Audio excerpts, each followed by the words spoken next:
فيديو النهاردة هنعمل فطاير أو عيش باللحمة بعجينة اقتصادية وسهلة جدا، وفي نفس الوقت وجبة غذائية كاملة متكاملة. مش محتاج معاها غير حتة مخلل مع قطمة من دي، بس كده خلاص. ياريت بقى اللي حابين يشوفوا الفيديو والطريقة ما ينسوش يعملوا لايك واشتراك في القناة.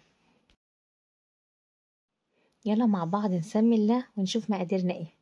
معايا نص كيلو من الدقيق، وكوب ونص من المية الدافية، وربع كوب زيت، ومعلقة خميرة، ومعلقة سكر، وربع معلقة ملح. العجينة دي مفيهاش ولا بيض ولا حليب، دايما بحب اعملها وبتبقى ناجحة معايا. بحب اعمل كمان بيها البيتزا، بس بزود حاجة معينة كده هقول لكم عليها لما اصور فيديو البيتزا ان شاء الله. هنا هحط كوب ونص من المية الدافية. الكوب اللي ماسكاه ده كبير، بياخد كوب ونص من الكوب المعياري اللي هو 250 ملي. يعني انا تقريبا واخدة 375 ملي من المية الدافية. وهنا هحط الخميرة والسكر، وهاخد جزء من الدقيق. انا بحب دايما انشط الخميرة ومعاها شوية كده من الدقيق اللي انا هستخدمه. الخطوة دي بعملها في معظم المعجنات، بتدي هشاشة وطراوة للعجينة، ودايما بتبقى العجينة ناجحة معايا.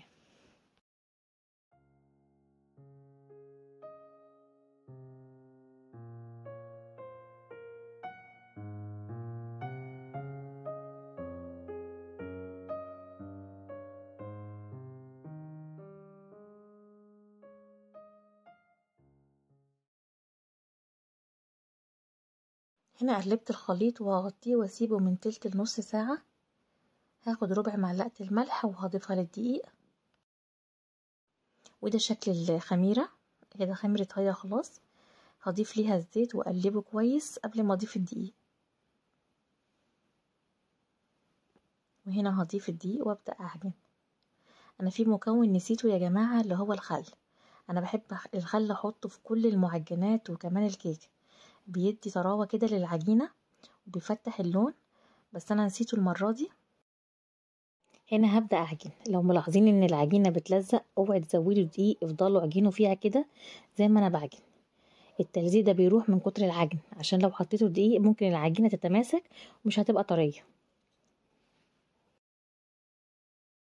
لو ملاحظين التلزيق كله راح من كتر العجن اهو. هنا هي دلوقتي طرية وفي نفس الوقت مش بتلزق.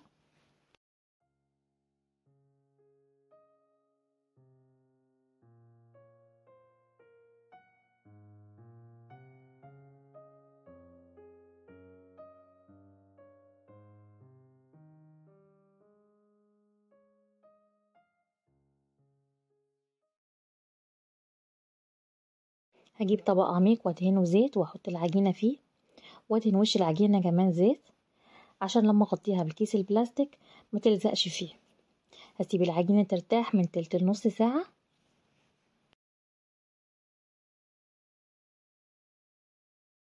بالنسبة لمكونات الحشوة، معايا نص كيلو من اللحمة المفروم، ومعايا بصلاية كبيرة وفلفل ألوان وجبنة موتزاريلا وزيتون ومكعبين من الزبدة، ونص معلقة من الملح والفلفل والكزبرة، وربع معلقة من مطحون الحبهان ورق اللورا.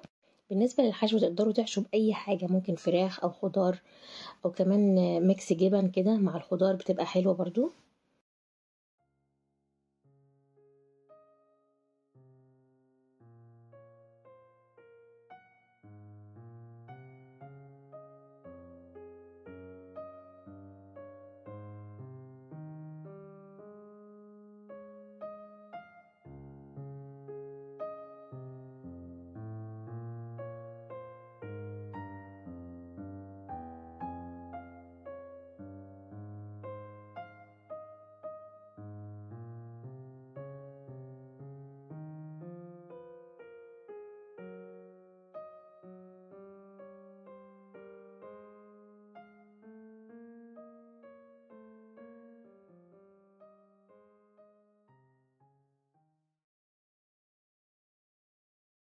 في الوقت اللي سايبة العجينة تخمر فيه، هبدأ أحضر لعصاج اللحمة. حطيت مكعبين الزبدة أو ممكن كمان سمنة، ونزلت عليهم باللحمة والبهارات. ودلوقتي حطيت البصل والفلفل. أول ما يستوي كده هبدأ أحشي الفطاير، بس طبعا بسيب العصاج يبرد شوية.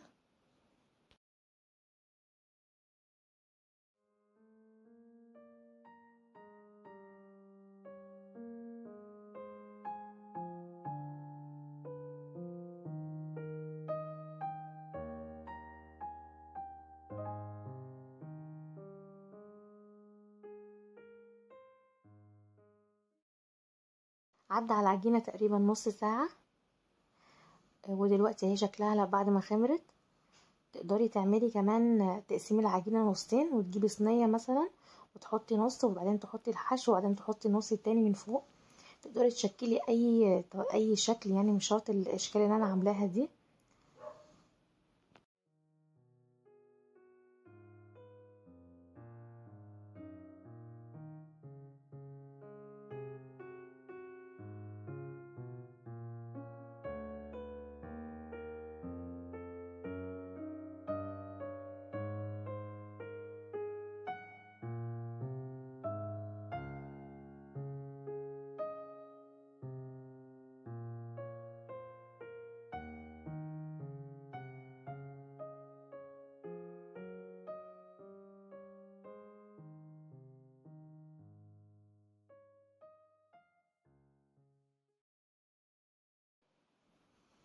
هنا العجينة قسمتها ل8 اجزاء. اخدت دلوقتي اول جزء وبفرده عشان احط الحشو فيه. تقدري كمان تعمليه مدور كده وتحطي الحشو في النص وتقفليها ويبقى زي رغيف العيش. بالنسبة للحشو ده تقدري يعني تعملي اي شكل انتي حباه. دلوقتي انا فردتها كده وهحط العصاج في النص وكمان احط الزيتون والجبنة واقلبها رول.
العجينة دي عملت معايا 8 فطاير، وكمان فضل من عصاج اللحمة ما عملتوش كله. هنا خلصت الفطاير وبرصها في صينية وبعدين هدهن الوش بتاعها بلبن.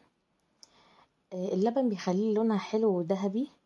لو عايزين اللون يكون اغمق شوية ممكن تضيفوا ربع معلقة نسكافيه للبن او بيضة، بس انا عن نفسي بحب ادهن باللبن وبيديني لون حلو بصراحة. دخلت الفرن على درجة حرارة 180 قعدت تقريبا تلت ساعة، لاني اصلا الحشو مستوية فما خدتش وقت كتير. وده شكلها. وده كان فيديو النهاردة. لو عجبكم الفيديو ما تنسوش تعملوا لايك وشير، ولو لسه ما اشتركتوش في القناة ياريت تشتركوا وتفعلوا زر الجرس عشان يوصل لكم كل جديد ان شاء الله.